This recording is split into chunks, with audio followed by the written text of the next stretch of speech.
உங்கள் சத்யாவில் குளு குளு ஏசி ஆஃபர். ஒரு எக்ஸ் முதலமைச்சரா இருந்திருக்கார், சரியா? இன்னைக்கு எதிர்கட்சி தலைவராக இருக்கிறார். அவருடைய வார்த்தைகள் கண்ணியமாக மற்றவர்கள் மதிக்கக்கூடிய அளவுல இருக்கணும்.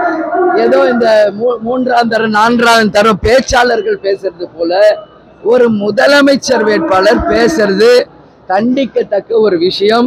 நாங்க கேப்டன் எங்களை இராணுவ கட்டுப்பாட்டோட வளர்த்திருக்காரு. அந்த வகையில நாங்க தொகுதிக்கு போகும்போது என்னுடைய பிரச்சாரங்கள் நீங்க பார்த்திருப்பீங்க.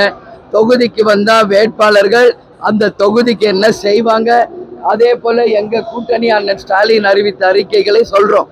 ஜெயிச்சு வந்தா தொகுதிக்கு என்ன செய்வோம், மக்களுக்கு என்ன செய்வோம், அதுதான் முக்கியம். அதை விட்டுட்டு சும்மா அடுத்தால குறை சொல்றது திட்டுறதுனால நிச்சயமாக இதற்கான பலன் எடப்பாடி பழனிசாமி அவர்கள் தேர்தல் முடிவுகள் மே 4ஆம் தேதி வரும்போது நிச்சயமாக அவர் அதற்கான பலனை அடைவார் என்பதை உறுதியாக நான் சொல்றோம். அதனால இந்த மாதிரி பேசக்கூடாது. அவர் சொல்றாரு 1/2% ஓட்டு, அதே மாதிரி ஏன் உங்களுக்கு என்ன வயிறு எரியுதுன்ற, அங்க வயிறு எரியுற அந்த கருகிற ஸ்மெல் தமிழ்நாடு முழுக்க இன்னைக்கு வாசனை வருது. அவ்வளோ கருகுறாங்க, அவ்வளோ வயிற்றுச்சல். உங்க கூட தானே இருந்தோம் 2011 இருந்து 26 வரைக்கும். யார் கூட்டணியில இருந்தோம், புரியுதுங்களா? அவங்க கூட்டணியில ஒரு முதலமைச்சர் வேட்பாளருக்கு இது அழகல்ல. இது நிச்சயமாக கண்டிக்கக்கூடிய ஒரு விஷயம். ஒரே நிமிஷங்க, அவர் கையெழுத்து போட்டதே இப்ப அண்ணாமலையார் உண்ணாமலை அம்மன் கோயில்ல இது வரைக்கும் நான் காமிச்சதே கிடையாது, புரியுதா? எம்பி சீட்டுக்கு அவர் கையெழுத்து போட்டு கொடுத்தது உண்மை. நான் எங்க போட்டு கொடுத்தேன், நான் எங்க சொன்னேன்னு சொன்னார். அரசியலில் மரியாதை காரணமாக கண்ணியத்தை கடைபிடிச்சு அதை நான் இது வரைக்கும் காமிக்கல. ஆனா இன்னைக்கு அதை காட்ட வேண்டிய ஒரு நிலைக்கு என்னை அவர் தான் கொண்டு போறார். பாருங்க, நீங்களே இத விஷுவல் எடுத்துக்கங்க. அவர் விஷுவல் பாருங்க. ஒரு 5 எம்பியும் ஒரு ராஜ்யசபாவும் தரப்படும் என்பதை அவர் ஒரு சைடும் நான் ஒரு சைடும் கையெழுத்து போட்டிருக்கோம்.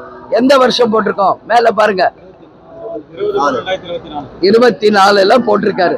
அப்ப 25 அவர் கொடுத்துருக்கணும். இதுல வருஷம் போடாம கொடுக்குறீங்களே, வருஷம் போட்டு கொடுங்கன்னு நான் சொல்லும் போது, தலைவர் எம்ஜிஆர் காலமா அம்மா காலத்துல இருந்து வருஷம் போடுறது இல்லம்மா, நான் என்னுடைய வார்த்தை தான் முக்கியம், இதெல்லாம் சும்மா ஒரு பேப்பர், என் வார்த்தை தான் முக்கியம்னு அதை நம்புங்க. அவருடைய அந்த சொன்ன அந்த வார்த்தையை நாங்கள் நம்பணும். ஆனா அவர் நம்பிக்கைக்கு புறம்பாக இன்னைக்கு ஏதோ பேசிக்கிட்டார். நான் எங்க சொன்னேன், யாரோ சொல்றதுக்கு நான் பதில் சொல்ல முடியாதுன்னாரு, சரியா? இன்னைக்கு என்ன சொல்றாரு, 1/2% ஓட்டுன்றாரு, அதுன்றாரு இதுன்றாரு. அது தப்பு. எங்களுக்கும் அது மாதிரி கீழ்த்தரமா பேச எங்களுக்கும் தெரியும்.